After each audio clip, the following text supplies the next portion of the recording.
우리들에게 주시는 하나님의 말씀은 창세기 1장 26절부터 30절까지 말씀입니다. 교독해 보겠습니다. 제가 먼저 공독합니다. 하나님이 이르시되 우리의 형상을 따라 우리의 모양대로 우리가 사람을 만들고 그들로 바다의 물고기와 하늘의 새와 가축과 온 땅과 땅에 기는 모든 것을 다스리게 하자 하시고, 하나님이 자기 형상 곧 하나님의 형상대로 사람을 창조하시되 남자와 여자를 창조하시고, 하나님이 그들에게 복을 주시며 하나님이 그들에게 이르시되 생육하고 번성하여 땅에 충만하라. 땅을 정복하라. 바다의 물고기와 하늘의 새와 땅에 움직이는 모든 생물을 다스리라 하시니라. 하나님이 이르시되 내가 온 지면에 씨 맺는 모든 채소와 씨 가진 열매 맺는 모든 나무를 너희에게 주노니 너희의 먹을거리가 되리라. 함께 읽습니다. 또 땅의 모든 짐승과 하늘의 모든 새와 생명이 있어 땅에 기는 모든 것에게는 내가 모든 푸른 풀을 먹을거리로 주노라 하시니 그대로 되니라. 아멘. 하나님의 말씀입니다. 하나님의 은혜에 감사합니다. 자, 코로나 방역 4단계가 2주간 연장되었다는 슬픈 소식을 오늘 들었습니다. 너무너무 갑갑한 상황인데 여름 휴가의 목전에서 이런 일을 당해서 올여름 휴가도 조국 산천을 벗삼아서 즐기기는 힘겹게 되지 않았나 싶고 그저 집안에서 조용하게 지내야 하는가 보다 하는 생각을 갖게 됩니다. 일상을 떠나는 것이 회복과 재충전을 위해서 상당히 필요하고 중요한 것인데 그게 안 되니 우리 모두의 마음도 상황도 모두 비정상으로 변해가지 않을까 하는 두려움이 오는 것도 사실입니다. 이런 시기이니 하나님의 창조와 또 하나님이 창조하신 세계를 다시금 묵상하고 성찰하는 것이 중요하다 이렇게 봅니다. 지금 이 시간에 아마 올림픽 개막식이 진행이 되고 있을 텐데 많은 분들이 관심을 갖고 보고는 있을 겁니다. 근데 인류 화합의 상징인 올림픽이라고 모여서 손에 손잡고도 못하고 아무런 그 기쁨의 표시도 할 수가 없고 결국 남은 거는 누가 이기느냐. 그래서 차라리 저런 올림픽은 안 하는 게 낫다 이런 생각인데 아마 주최국가의 욕심 때문에 저렇게 온 어려움에도 불구하고 저렇게 하는데 우리 국민들도 조사를 해봤더니 올림픽에 관심이 있다는 대답이 30%밖에 나오질 않아요. 바로 옆 나라에 사는데도. 그래서 인류의 귀한 축제니까 진행하는 것이 좋다고 보지만 조금 시기와 때와 이런 것들을 잘 가리는 지도자들의 자세가 필요하지 않았나 하는 생각을 가지면서 올림픽에 빠지지 마시고 기도에 빠져서 새로운 미래를 열어가시기를 부탁을 드리겠습니다. 창세기 1장 1절은 우리 모두가 잘 외우는 구절입니다. 근데 대단히 짧지만 중요한 구절이에요. 한번 외워보실까요? 태초에 하나님이 천지를 창조하시니라 그랬습니다.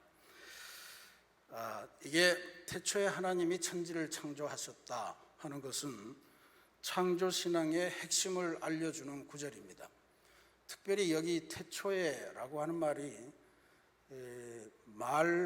말보다도 말의 의미가 훨씬 깊은 그런 표현입니다. 태초에 우리 동양식 표현으로 하면 태초라고 하면 아무것도 없을 때 뭔가 시작되었던 시기에 이런 뜻입니다. 영어로 보면 in the beginning 이렇게 되어 있어요. 그냥 시작 때에 이렇게 되어 있습니다. 근데 그렇게 아무 생각이 없이 읽으면 그러면 시간의 맨 처음에 그러니까 시간이라고 하는 게 생길 때 하나님의 창조 행위가 있었나 보다 이제 이렇게 읽을 수가 있죠. 그래서 이게 물론 틀린 말은 아닙니다만 이 의미만 담고 있는 표현이 아니에요. 그래서 해석을 해야 됩니다. 시간의 맨 처음에 무엇이 있었는가? 시간의 맨 처음에 아메바가 있었다. 뭐 이렇게 믿는 사람들이 있는 거죠.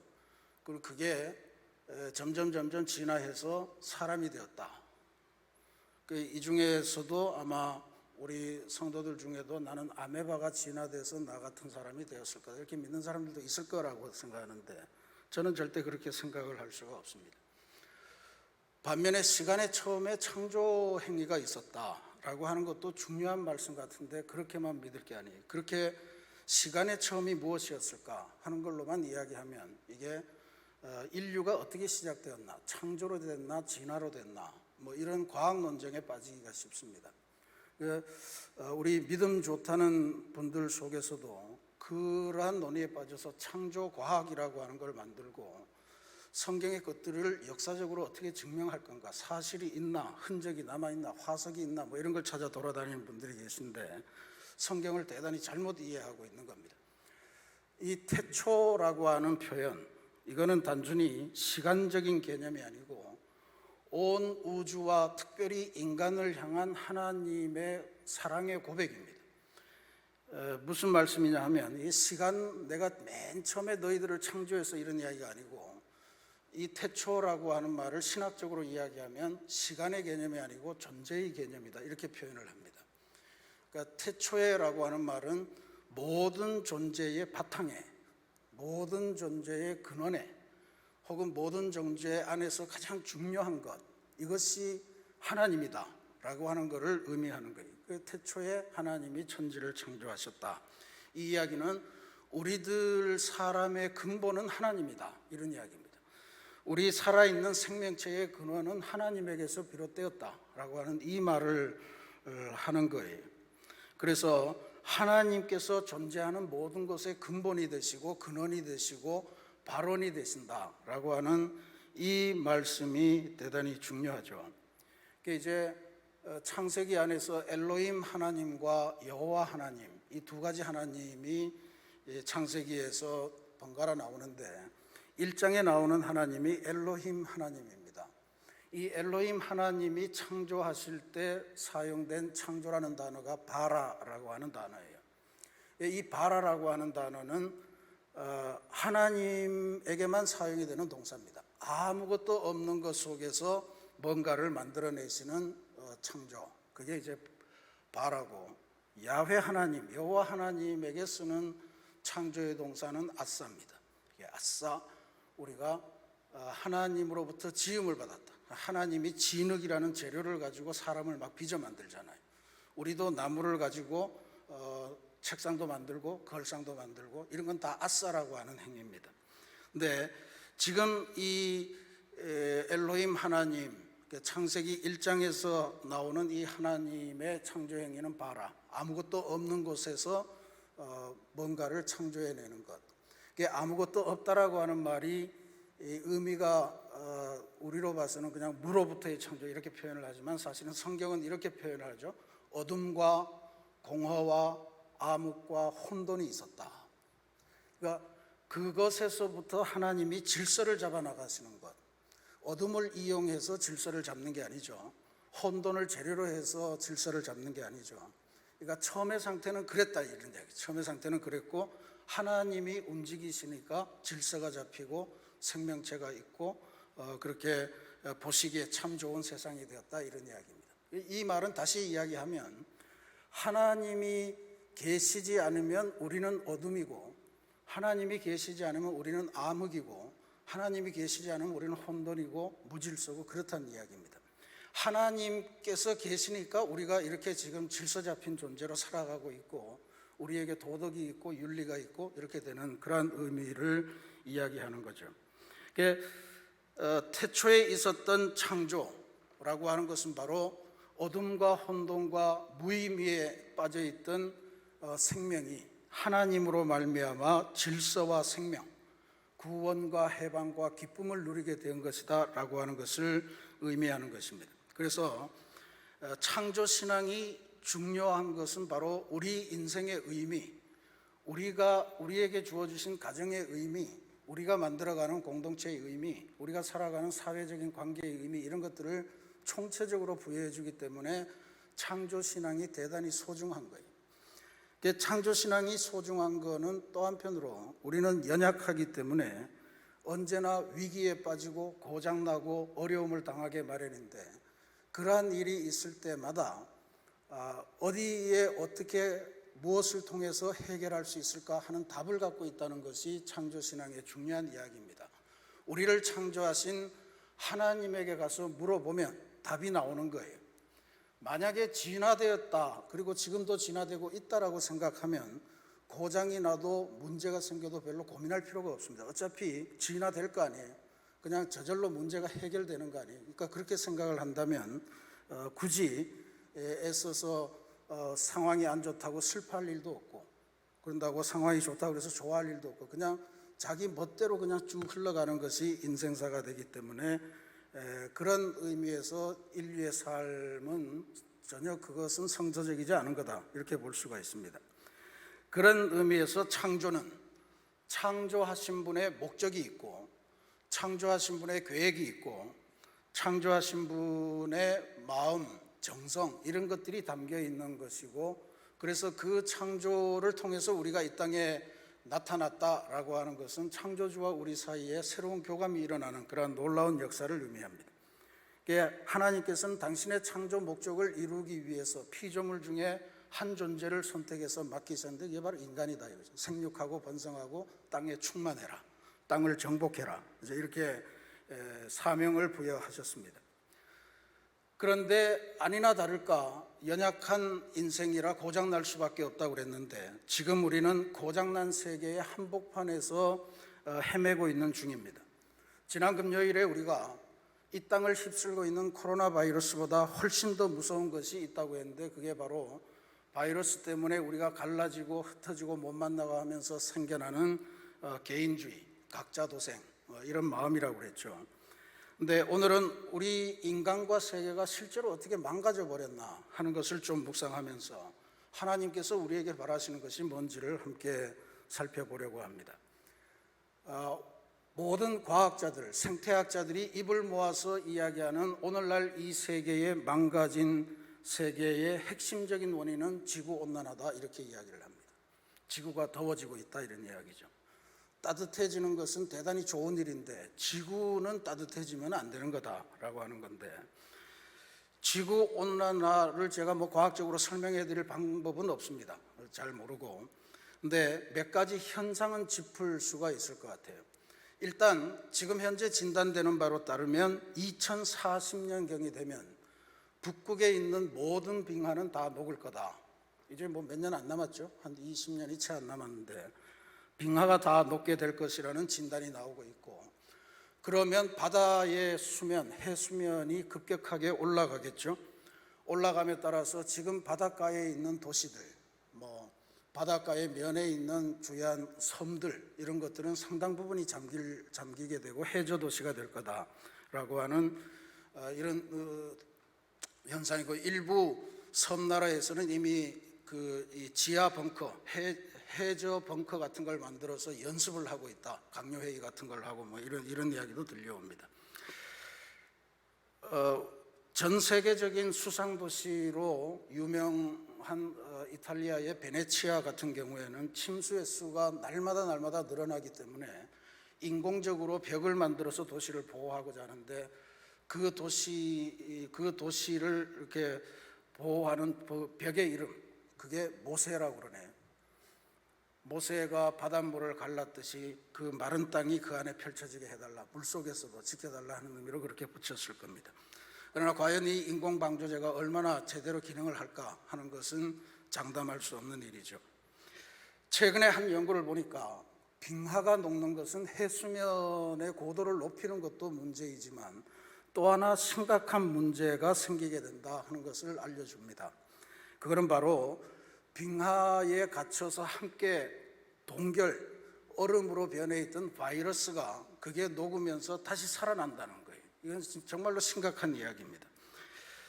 바이러스라고 하는 것은 얼면 죽는 게 아니고 얼면 언 상태로 있다가 깨나면 또 깨나고 뭐 이런 건가 봐요. 그래서 이게 그냥 냉동된 상태로 그냥 지금 빙하 속에 갇혀 있는 거지, 빙하가 녹으면서 수많은 이전 시대에 얼어서 같이 묻혀 있던 것들이 동시에 부활하는 그런 역사가 생긴다, 이런 이야기입니다.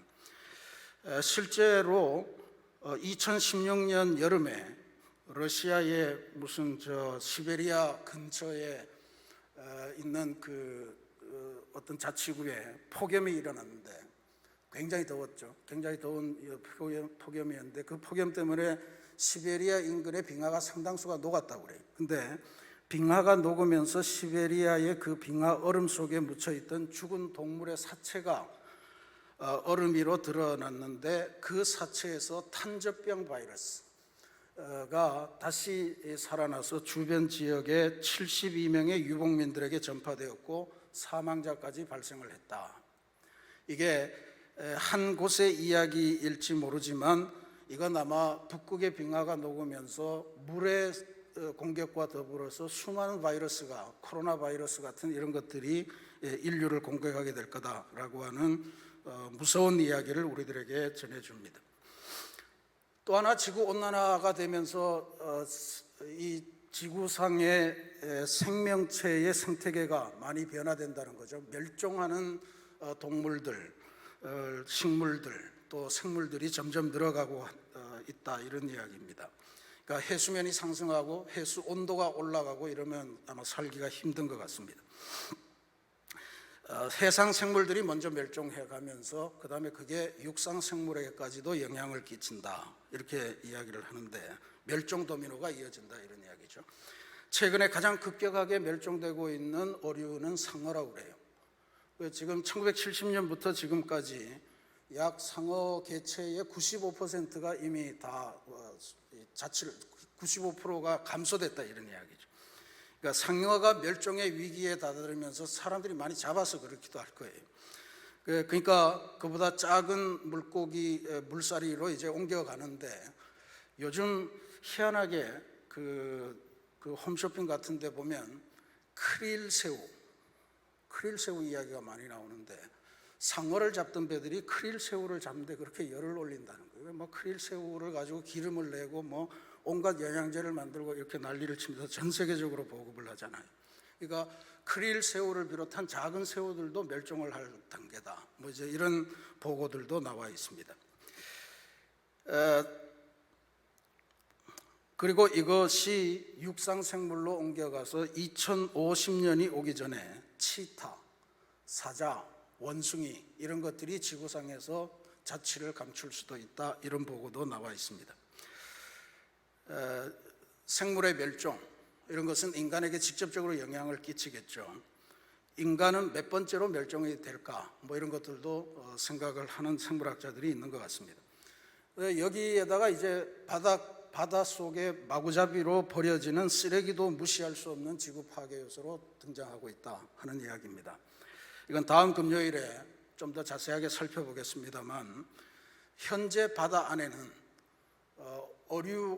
그러니까 해상 생물 5톤이 있다면 그 5톤이 있는 것마다 1톤의 쓰레기가 같이 있다, 이렇게 보시면 된다고 그래요.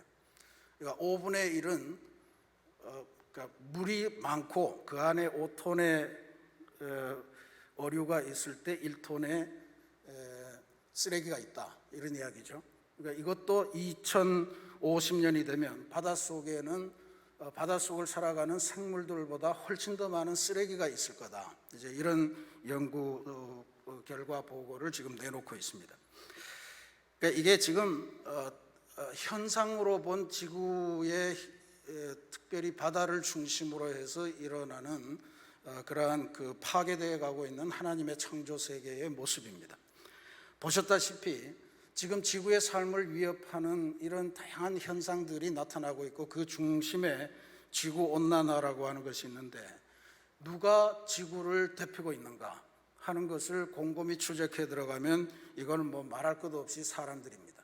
아주 구체적으로 말하면 사람들의 탐욕입니다. 이 사람들의 탐욕으로 탄소를 점점 많이 배출해내고, 그 탄소가 지구를 덮이고 뭐 그렇게 해서 지금 일어나고 있는 이 현상입니다. 그런 의미에서 오늘날 지구 위기의 시대에 우리 그리스도인의 과제가 대단히 막중하다라고 하는 것을 다시 한번 우리가 생각할 필요가 있는데, 기독교 신앙이 굉장히 중요한 시대가 되었습니다. 어느 시대라고 중요하지 않은 적이 없었지만 오늘날 교회가 점점 약화되어 가고 있는 시대에 기독교 신앙이 점점 더 중요성을 가진다 하는 것은 우리 그리스도인으로서는 대단히 심각하게 받아들여야 될 내용입니다.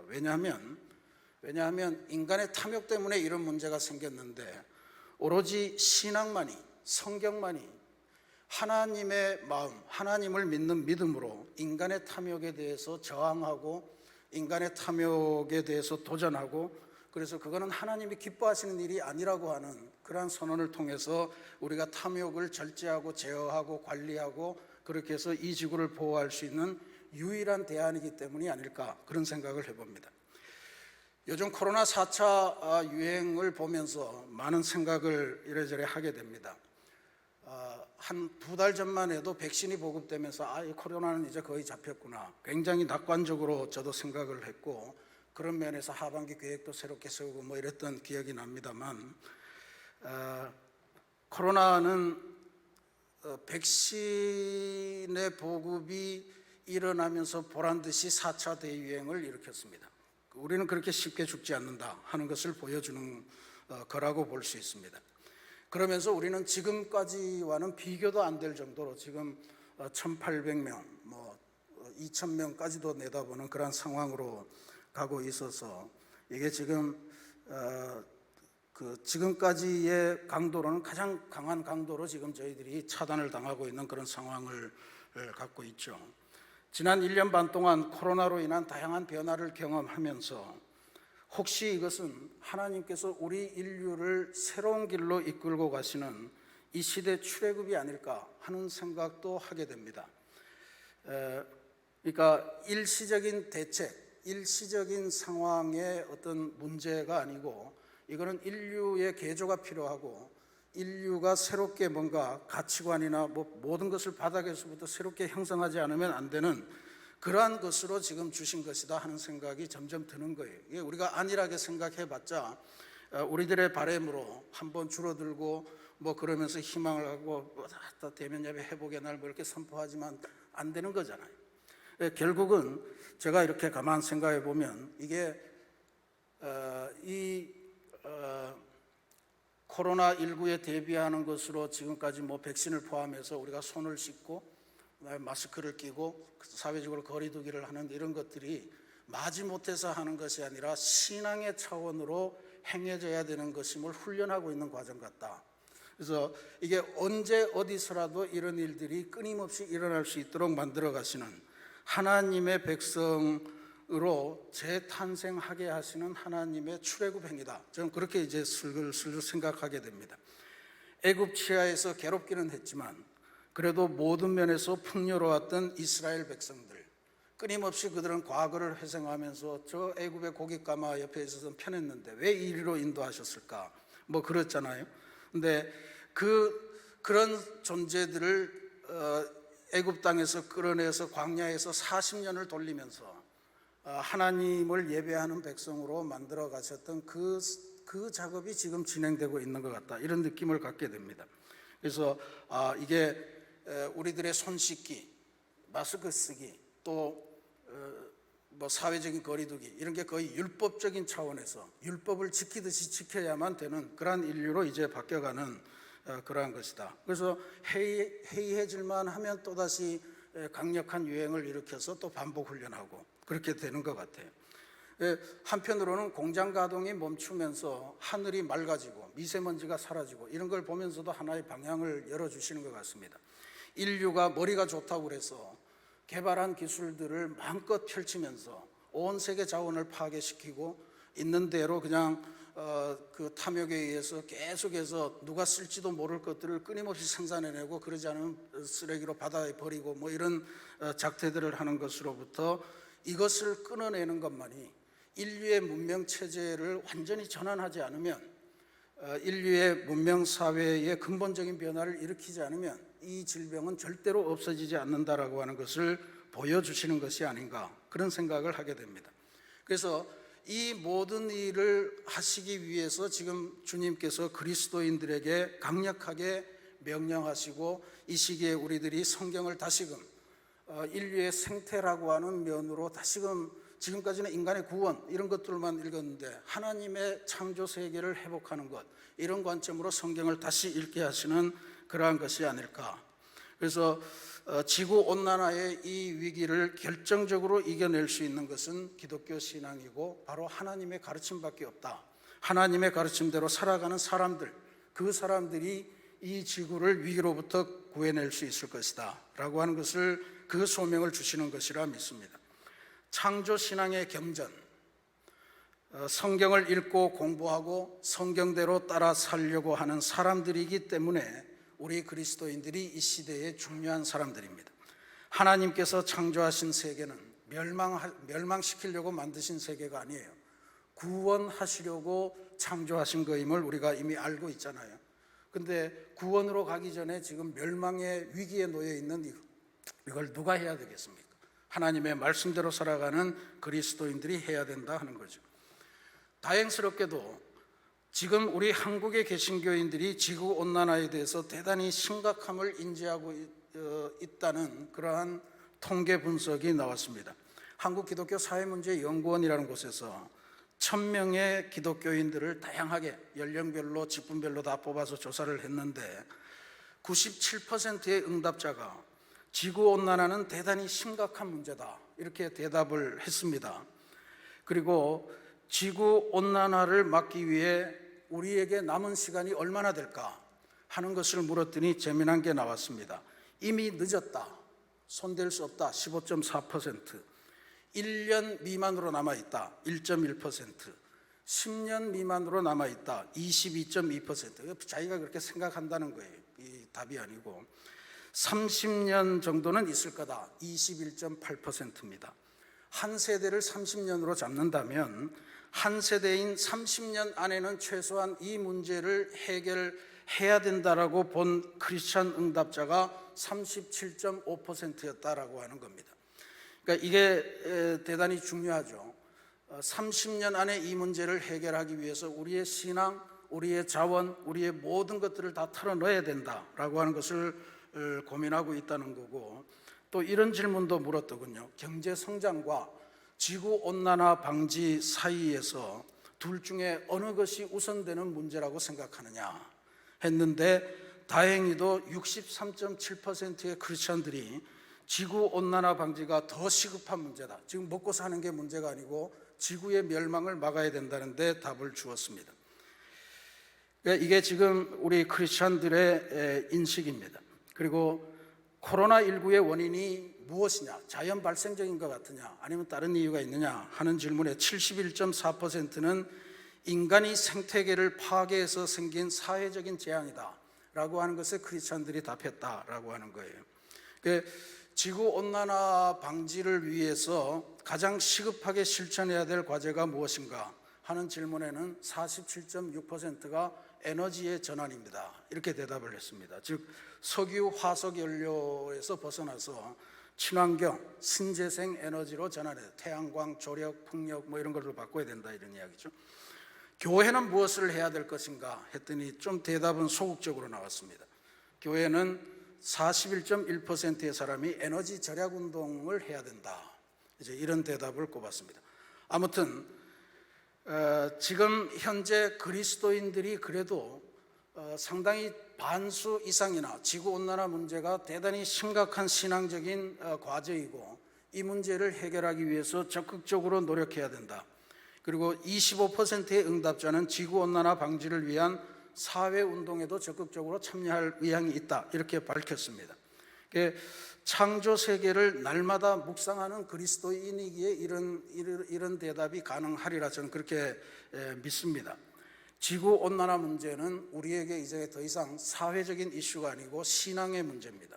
신앙적인 실천의 문제입니다. 하나님의 창조로, 하나님의 말씀으로 하나님이 모든 생명의 근원임을 믿음으로 받아들이지 않으면 우리 인류는 결코 지구온난화를 막지 못하고 함께 공멸의 길로 들어갈 수밖에 없을 것입니다. 그러니 그것은 신앙적인 과제고 신앙으로만 이룰 수 있는 새 시대 새로운 출애굽 운동이라 우리가 이렇게 고백하고 나아가야 할 줄로 믿습니다.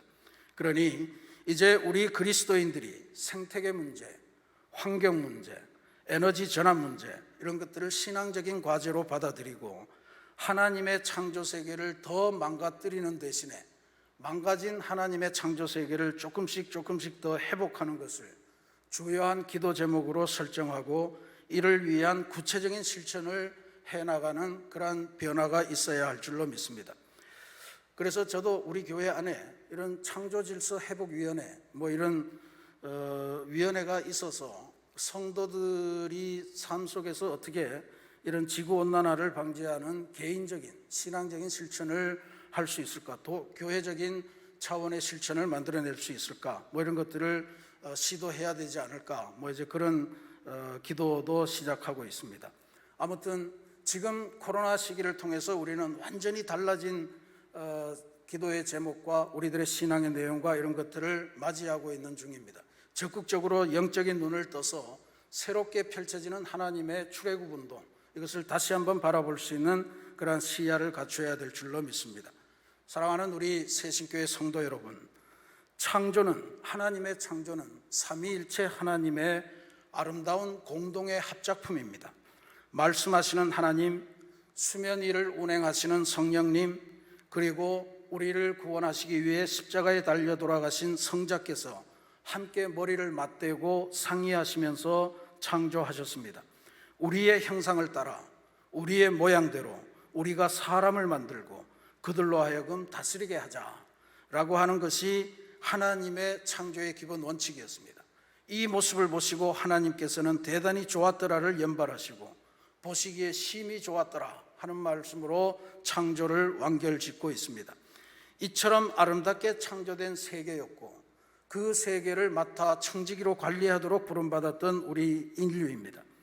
그런데 그동안에 우리가 탐욕으로 인해서 그러한 하나님의 창조 세계를 망가뜨려 왔으니 이제라도 더 늦기 전에 하나님의 창조의 계획과 그 사랑의 마음을 깊게 묵상하시면서 우리들의 모든 존재의 근원은 하나님에게서 있으니 하나님이 이 세상의 바탕이 되고 하나님이 이 세계 생명의 근원이 된다는 것을 다시 한번 느끼면서 하나님의 창조 섭리를 회복하여 이 세계를 에덴 동산처럼 만들어가면서 다시 이전처럼 손에 손잡고 우리 모두가 함께 하나님의 동산을 향해서 전진할 수 있는 그러한 인류를 만들어가는 귀한 도구가 되시는 우리 모두가 되시기를 주님의 이름으로 축원합니다.